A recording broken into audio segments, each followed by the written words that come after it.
Hey everybody, this is Sam Kocsis with the Amphenol Corporation and the OIF's Technical Committee Vice Chair here at the OIF 448 gig AI workshop, where we're putting down our differences and talking about what's needed to help support moving the industry to support next generation challenges in AI deployments.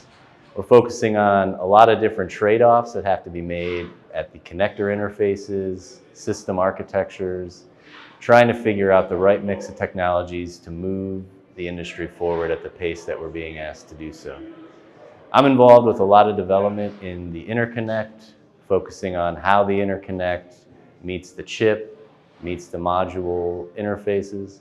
We're exploring trade-offs with density, beachfront density on the chip, density at the front panel, looking at ways to maximize performance, reliability, and overall cost for our end users. One of the things we're looking to do is expand the performance to go double the data rate. There's a couple of different ways we can do that. We can double the density of the module, or we can double the speed per lane of the signals inside of the module. We're looking at ways to balance both to create the optimal solution for next generation pluggable modules and system platforms. But we're already up at the almost limits of what we can do in terms of measurement interfaces today. We're looking to develop interfaces that can go beyond 100 gigahertz in terms of bandwidth to be able to support multiple modulation schemes to give people the technical challenges or technical opportunities to determine what makes sense for them and their systems.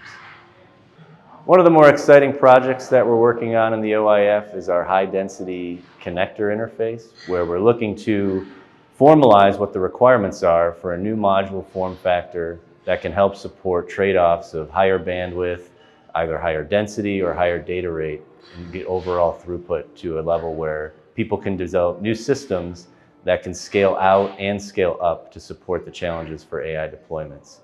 The OIF will be helping to craft a set of requirements as part of this project, and we encourage anybody who's working in this space to get involved and participate in the OIF activities.